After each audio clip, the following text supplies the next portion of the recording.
Have you ever pondered why some individuals choose to die alone, despite the common belief that dying surrounded by loved ones is the most comforting way to go? Let's pause for a moment and consider this.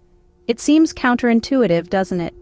The general consensus is that a good death involves the presence of loved ones, a comforting hand to hold, and the assurance of not being alone in one's final moments.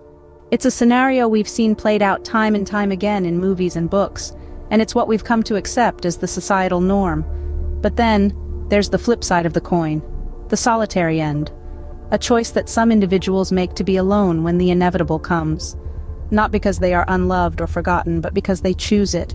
They choose silence over words, solitude over company, introspection over conversation. The question then arises, why? Why would anyone prefer solitude when facing the most profound transition we humans go through?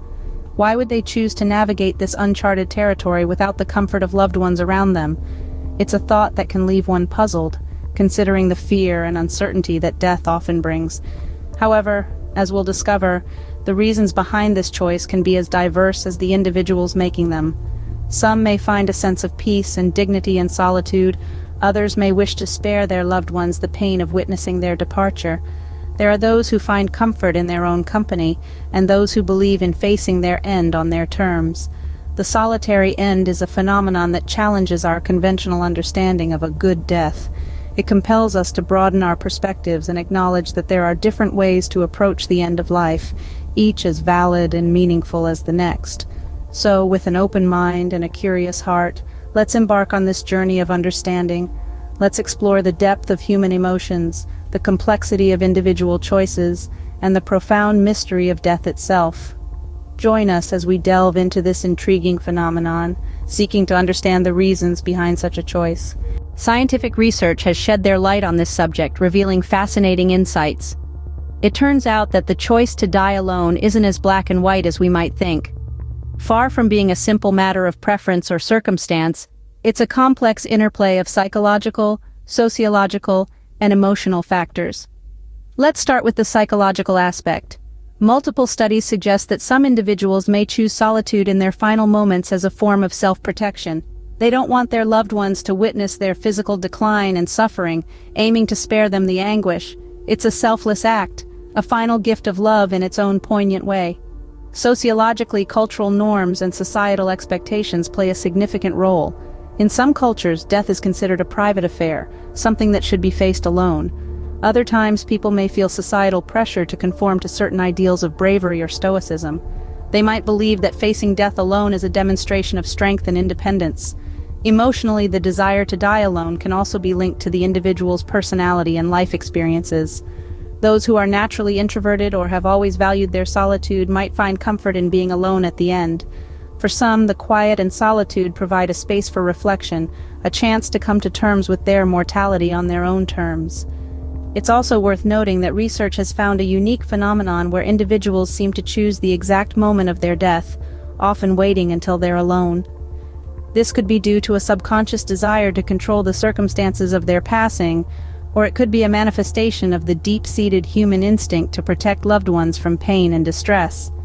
As we delve deeper into this intriguing area of study, it's clear that the reasons for choosing to die alone are as varied and unique as the individuals themselves. It's a deeply personal decision, influenced by a multitude of factors, ranging from cultural norms to personal beliefs, societal expectations, and emotional needs. Evidently, the choice to die alone is far from simple and is influenced by a myriad of factors. From a psychological standpoint, the desire to die alone can be quite complex. Let's dive into this labyrinth of the human psyche to better understand why some individuals might choose solitude over company in their final moments.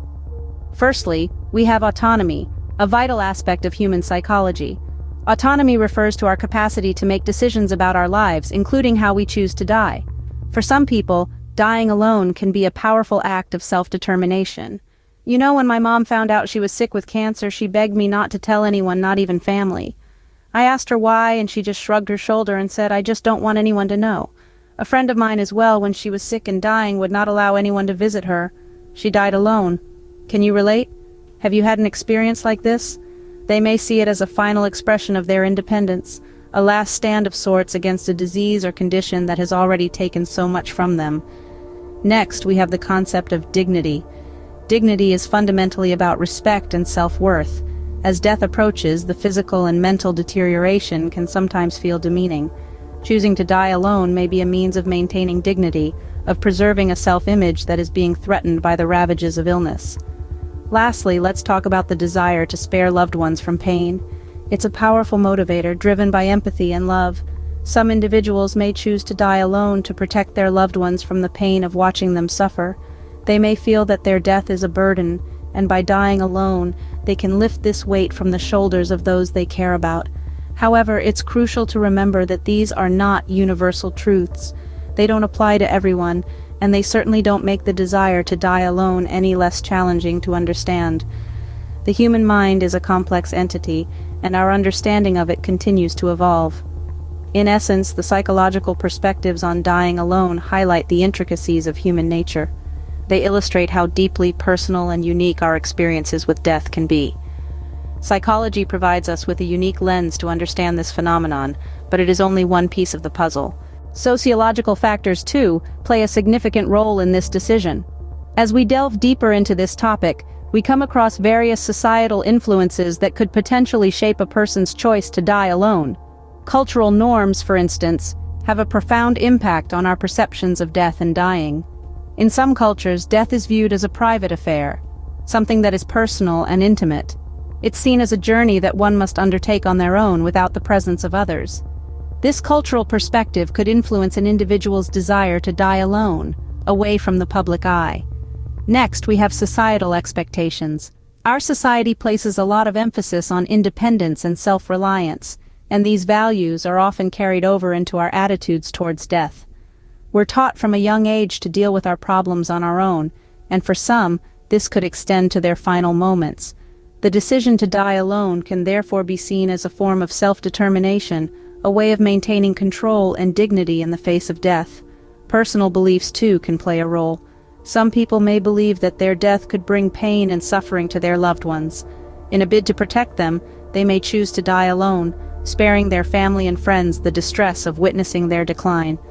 This is a deeply personal decision, one that is often shaped by a person's values, beliefs, and life experiences. Finally, it's worth noting that societal attitudes towards death are constantly evolving. With the rise of discussions around death positivity and the right to die, more people are starting to question traditional views on dying. They're starting to see death not as something to be feared, but as a natural part of life that should be embraced and accepted. In conclusion, our society and culture can greatly shape our views on death, including the choice to die alone. Whether it's due to cultural norms, societal expectations, or personal beliefs, the decision to die alone is deeply personal and complex, influenced by a myriad of sociological factors. Our society and culture can greatly shape our views on death, including the choice to die alone. Let us not forget the emotional aspect of this choice. It's not always about the individual who's passing on, but also about those left behind. The decision to die alone can be an act of profound love and selflessness. Imagine the emotional turmoil of witnessing a loved one depart. It's an ordeal that leaves a lasting imprint on our hearts. For some, sparing their loved ones this pain is a final act of kindness.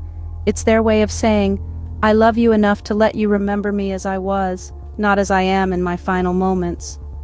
But this also brings about a sense of guilt and unresolved grief for those left behind. They might wonder if they could have done more, or been there when it mattered the most. The emotional dimension adds yet another layer of complexity to this decision. As we've seen, the choice to die alone is far from a simple decision. It's a complex interplay of factors, painting a picture that's far from the black and white portrayal we often see in media. The research we've explored today showed us that it's not just about a fear of death or a desire for independence. Sociological influences also play a substantial role, including cultural norms and societal expectations. The emotional aspect, too, cannot be overlooked. The fear of burdening others, the desire for a peaceful departure, all these elements contribute to why some people prefer to die alone. As we continue to explore this topic, let's remember that everyone's experience with death is unique, and there's no right or wrong way to approach it.